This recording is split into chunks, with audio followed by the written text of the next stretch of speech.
हमारी जो हड्डी का स्ट्रक्चर है, ये बहुत इंपॉर्टेंट है। इसका मेन काम क्या है, तो हमारा जो भी बॉडी है उसको खड़ा रखना। उसको बोलते हैं ना कि इसके ऊपर पूरा हमारा शरीर खड़ा है। ये अगर बिगड़ जाता है तो आदमी का स्ट्रक्चर बिगड़ जाता है, उसका चाल ढाल, उसका रोज का एक्टिविटी सब बिगड़ जाता है। तो बहुत इंपॉर्टेंट है ये चीज। दूसरा, जितने भी हमारे ऑर्गन्स है, वो ऑर्गन्स को सेफ, मतलब क्या बोलते हैं, उसका संरक्षण करना, उसको अंदर सेफ रखना बाहर के लिए। तो इसके लिए जो हमारा स्कल है, कवटी बोलते हैं इसको, तो हमारा ब्रेन का ये करेगा, प्रोटेक्शन करेगा। इसमें जो हमारा रिब केज है, मतलब ये हमारी ये यहाँ का जितने भी हमारी हड्डी आती है, रिब केज बोलते हैं, ये हमारा हमारा जो लंग्स और हमारा हार्ट को ये प्रोटेक्ट करती है। ओके। तो उसके बाद में जितना भी हमारे मूवमेंट होते हैं दिन भर के, जितना भी हलचल होती है बॉडी में, वो उसका मेन सपोर्ट या मेन इसी की वजह से, मतलब हड्डी की वजह से ये सब होता है। इसके बाद में जो बोन मैरो होता है, बोन मैरो, इसको अस्थि मज्जा बोलते हैं। ये हमारा रेड सेल बनाने में मदद करता है, रेड और व्हाइट सेल, मतलब हमारा जो ब्लड बनाने का प्रोसेस और हमारा इम्यूनिटी का प्रोसेस दोनों करते हैं। इसके बाद में हमारी बॉडी में जो इम्यूनिटी या हमें बॉडी की रक्षा करने के लिए जो भी मिनरल्स लगते हैं, जैसे कि कैल्शियम है, फॉस्फोरस है, मैग्नीशियम है, जिंक है, बोरॉन है, ये सब हमारे हड्डी में स्टोर होता है और धीरे धीरे वो रिलीज करता है हमारे जैसे जैसे बॉडी डिमांड करेगी। ओके। तो ये मतलब हमारा जो बैलेंस रखना है, ये सब बैलेंस रखने का, बैलेंस रखने से लेके इम्यूनिटी तक हमारा हड्डी का रोल है। लेकिन अभी क्या है ना, कि अभी क्या हो रहा है कि कैल्शियम कम पड़ रहा है बॉडी में, हड्डी में। इसके बाद में विटामिन डी की कमी है।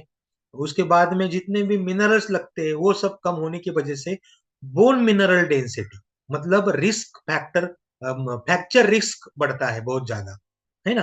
तो इस पे ऊपर अगर हम काम करेंगे, मतलब अगर हमारे हड्डी मजबूत करना है तो उनको क्या क्या सप्लीमेंट चाहिए, क्या क्या क्या क्या करना पड़ेगा उसके लिए, मतलब क्या क्या परहेज है, क्या क्या एक्सरसाइज है, वो समझ के लेना बहुत इंपॉर्टेंट है। ओके। तो आगे चलते हैं हम। ये देखिए आपका स्पॉन्डिलिटिक, मतलब जो स्पाइनल है आपका, ये देखिए नॉर्मल स्पाइनल कैसा रहता है। C1 दिख रहा है आपको यहाँ पे, C1 जो है, C1, C2, C3, C4, है ना। तो ये आपका पूरा स्पाइनल है, डिस्क है, डिस्क बोलते हैं इसको, है ना। और इसके अंदर आप देख सकते हैं एक स्पाइनल कॉर्ड है। स्पाइनल कॉर्ड मतलब हमारा मज्जा रज्जु रहता है, ये वायरिंग है हमारे बॉडी का, मतलब ब्रेन से ये मज्जा रज्जु से हमारा वायरिंग नीचे आता है और पूरे बॉडी को स्प्रेडिंग हो जाता है। यह इसकी वजह से हमारा सिस्टम चलता है। लेकिन जब स्पाइनल नैरो हो जाता है, मतलब छोटा हो जाता है, उसमें से डिस्क सरकते हैं, या हमारे हड्डी का जो कैल्शियम या डेंसिटी कम हो जाता है, तो इसका स्ट्रक्चर बिगड़ने के बाद तो ये अंदर का देखिए, ये जो स्पर है, अंदर जाके वो दबा लेता है हमारे स्पाइनल कॉर्ड को। इसकी वजह से क्या होता है ना, पूरा तकलीफ में, आदमी पूरा तकलीफ में आ जाता है, पूरा हाथ पैर को झिंझिनाहट होना बोलते, तो इसका सेंसेशन जाता है, बहुत सारे पेन्स होते हैं। तो इसमें क्या है ना कि डॉक्टर के पास जाने के खाली पेन किलर खाने से तो ये ठीक नहीं होगा। ये ठीक करना पड़ेगा। एक तो हमारा स्पाइनल का स्ट्रक्चर रिपेयर करना बहुत जरूरी है। इसको लगता है कुछ एक्सरसाइज, इसको लगता है कुछ सप्लीमेंट, इसको लगता है कुछ विटामिन डी की पूरी, मतलब पर्याप्त मात्रा में विटामिन डी लगेगा इसको। अभी देखिए ये हमारा घुटने का है, तो घुटने का भी ऐसा होता है, जो दो हड्डी है हमारी एक दूसरे के ऊपर घिस न पाए, इसके लिए बीच में कार्टिलेज होता है, कार्टिलेज, है ना, उपधातु बोलते हैं इसको हड्डी का। ये थोड़ा सा मुलायम होता है हड्डी के कंपेयर, हाफ वो मुलायम होता है, ऐसा रबर जैसा। तो वो क्या करेगा ना, दोनों हड्डी को जब हम मूवमेंट करते कुछ भी, तो ये दोनों हड्डी को एक दूसरे को घिसने से बचाता है। और इसके आजू बाजू में एक फ्यूल होता है, लुब्रिकेशन होता है। वो क्या करेगा ना, ये मतलब आप देखिए शॉकअप्स रहते हैं गाड़ी के, शॉकअप्सर्स, वो कहाँ भी खड्डे में गाड़ी जाएगी ना, शॉकअप्सर में जो ऑयल है ना, वो आपको वो उससे बचाता है, मतलब वो थोड़ा कंफर्ट देगा आपको, थोड़ा सा बोलते हैं ना कि सस्पेंशन जो होता है ना, सस्पेंशन के लिए ऑयल लगते हैं, वैसे हमारे बॉडी का सस्पेंशन अच्छा रखने के लिए अंदर जो लुब्रिकेशन होता है। लेकिन हमारा खान पान, लाइफस्टाइल चेंज होने की वजह से ये जो नॉर्मल नी देखो आप कैसा रहता है, और बाद में क्या होता है ना कि एक तो हड्डी तो घिस जाती है, लेकिन अंदर का कार्टिलेज भी खत्म हो जाता है, अंदर का लुब्रिकेशन भी पूरा खत्म हो जाता है। और फिर हम डॉक्टर के पास जाएंगे, वो एक्सरे निकालेगा, कुछ कैल्शियम सप्लीमेंट देगा, कुछ उसको पेन किलर देगा, लेकिन ये अंदर से तो ठीक करना बहुत जरूरी होता है। तो हमारा ये जोड़ एक्सपर्ट जो है, ये सब प्रॉब्लम को सामने रख के ये हमारा जोड़ एक्सपर्ट हमने बनाया। इसमें आप अगर आप देखेंगे स्टेरॉइड का इंजेक्शन दे के, कुछ पेन किलर खा के, तो इससे क्या होता है ना कि हमारा पेट तो बिगड़ जाएगा। एक अगर 6-7 महीना आप अगर पेन किलर खाते हैं, तो चांस है आप प्री डायबिटिक फेज में जा सकते हैं। मतलब डायबिटिक होने का चांस बढ़ता है। आपका ब्लड थिन हो जाता है, इसकी वजह से आपका लंग्स वीक हो जाएगा, अंदर टॉक्सिसिटी बढ़ता है, पेट के अल्सर, गैस्ट्रिक ब्लीडिंग, किडनी के लोड आता है, किडनी में लोड आएगा, लीवर में रेजिस्टेंस बनेगा। मतलब इतने सारे साइड इफेक्ट होते हैं ये इंग्लिश गोली से। तो आपको क्या है ना कि इसको देना है कुछ ऐसा सप्लीमेंट जो एक तो बॉडी को साइड इफेक्ट न करे, लेकिन उसका तकलीफ जो है वो 100% उसको धीरे धीरे धीरे धीरे रिकवर करेगा। तो इसमें जो ग्लूकोसामाइन आता है सल्फेट, एक कार्टिलेज की मरम्मत करता है, अंदर जोड़ों को घिसने से रोकता है। इसमें लहसुन सत्व क्यों दिया है? क्योंकि ये सूजन कम करेगा।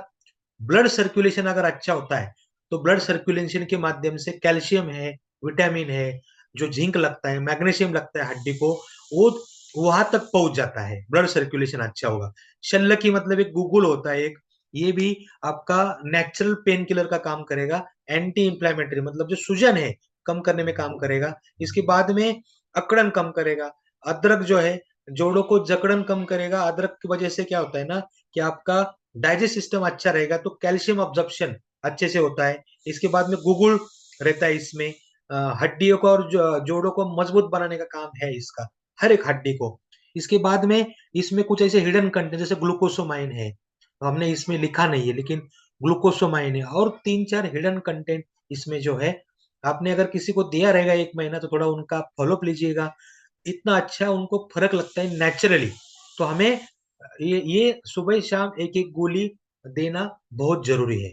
इससे क्या है ना कि जितने भी आपके कार्टिलेज का रिपेयरिंग करने का ये काम करेगा।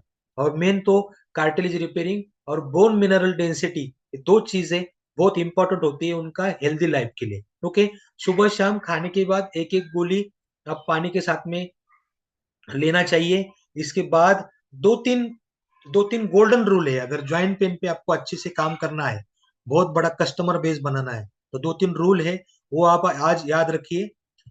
मैं लास्ट में बताऊंगा उसको। इसके बाद में हमारा एक कैल्शियप्रिस्ट आता है, कैल्शियप्रिस्ट। अभी कैल्शियम के, अगर हड्डी की तकलीफ आप डॉक्टर को बताएंगे, तो उनको कैल्शियम देना ही देना है वो। लेकिन जो सेल कैल वाला कैल्शियम होता है आर्टिफिशियल वाला, वो तो आप 1-2 महीने के ऊपर नहीं खा सकते, 3 महीने के ऊपर नहीं खा सकते।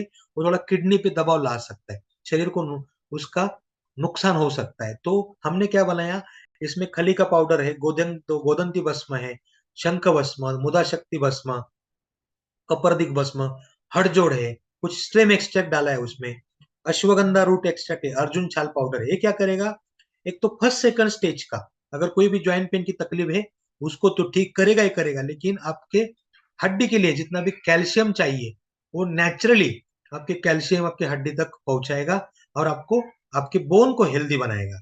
तो देखिए आप, प्राकृतिक कैल्शियम का स्रोत क्या है, तो गोदंती भस्म, शंख भस्म, मुक्ता शुक्ति और कपर्दिक भस्म, जो हड्डियों को एक तो मजबूत करेगा और अच्छे से कैल्शियम प्रदान करने का काम करेगा। इसके बाद में हड़जोड़ा और अश्वगंधा का काम क्या है, आपका ये सूजन, अकड़न और पेन कम करना इसका काम है।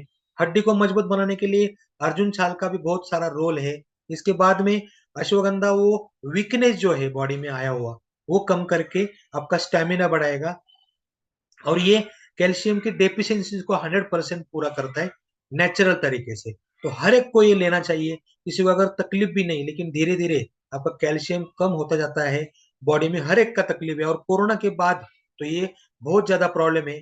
अगर सेकंड थर्ड लेवल पे, उनका फोर्थ लेवल पे अगर मतलब बहुत ज्यादा घिसा, हड्डी घिसी है, बहुत ज्यादा तकलीफ है, चल नहीं पाते, तो दोनों दीजिएगा।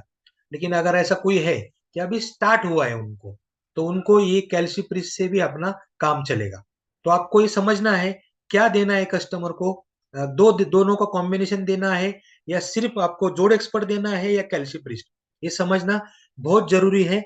इसके बाद में अभी देखिए ये रूल्स है, अगर आपको उसको बहुत तकलीफ है तो पहला उनका विटामिन D3 आप चेक करिए। अगर नहीं चेक किया हो तो उनको बोलिए कि आप सर विटामिन डी चेक करिए। अगर वो 20 से कम है तो इंजेक्शन का कोर्स करके उसे भरना पड़ेगा, क्योंकि आपने जितना भी कैल्शियम दिया वो तो बॉडी को लगेगा ही नहीं, क्योंकि विटामिन डी का रोल क्या है, वो ऑब्जॉर्व करेगा बॉडी में। ओके, इसके बाद में अगर थोड़ा कम है, बहुत कम नहीं लेकिन थोड़ा कम है, तो वो मॉर्निंग का सनलाइट 20 मिनट लेता है, तो उससे भी उसको विटामिन डी मिलेगा। दूसरा रूल है विटामिन डी हुआ एक तो, उसका दूसरा रूल है एक्सरसाइज बहुत इंपॉर्टेंट है। कमर का दर्द है, कौन सा भी सर्वाइकल है, लंबर है, मतलब कमर का दर्द है, आपका कंधे का दर्द है, घुटने का दर्द है, घोटे का दर्द है, इसके लिए सब के लिए उनको लगेगा एक्सरसाइज। तो डॉक्टर ने कोई एक्सरसाइज बता देता है उनको, डॉक्टर फिजियोथेरेपी वाला बता देता है, तो वो एक्सरसाइज या आप खुद उनको बता सकते। गूगल में, यूट्यूब में काफी सारे वीडियो है, एक्सरसाइज फॉर हमारे knee pain, exercise for lumbar spondylosis, exercise for cervical spondylosis, आप देख के उनको कुछ एक्सरसाइज बोल सकते। कैल्शियम कम ना पड़े इसके लिए कुछ नेचुरल, आपको ये पता है सेवगा, इसको क्या बोलते हैं हिंदी में, शायद सेवगा सूप, सेवगा एक आता है उसको, कोई बता सकता है हिंदी में क्या बोलते हैं उसको? Drum stick. ड्रम स्टिक जो है, ड्रम स्टिक तो सबको पता है, हर एक स्टेट में ये मिलेगा ड्रम स्टिक, तो ये 100% प्योर और ये सब्जी है एक, तो इसमें 20 गुना आपको कैल्शियम मिलेगा। व्हाइट तिल आते हैं देखो, व्हाइट वाले एक तिल आते हैं, एक बीज आता है व्हाइट वाला, वो आप खा सकते हैं, इससे आपका कैल्शियम की मात्रा मिलेगी। इसके बाद में कॉन्स्टिपेशन अगर आपको है तो इस पे बहुत ज्यादा काम करना पड़ेगा, क्योंकि कॉन्स्टिपेशन अगर है तो आप जो कैल्शियम, आप जो बोरॉन, आप जो जिंक मैग्नीशियम जो भी लेंगे तो बॉडी तक पहुंचेगा ही नहीं। इसके लिए आपको मेन इंपॉर्टेंट ये है कि आपको इस पे ही काम करना पड़ेगा। एसिडिटी जो है आपका, वो उस पे भी काम करिए। अगर बार बार आदमी एंटासिड खा रहा है तो इससे क्या होता है ना, कि वो उसका हड्डी में से कैल्शियम कम हो जाता है। और कम से कम 3 महीने का आप कोर्स बता दीजिए। 3 रूल्स बहुत इंपॉर्टेंट है, विटामिन डी, एक्सरसाइज और कैल्शियम, ये तीनों चीजें चाहिए उनको। इस पे थोड़ा काम करेंगे आप तो रूट कॉज पे काम हो सकता है। ओके।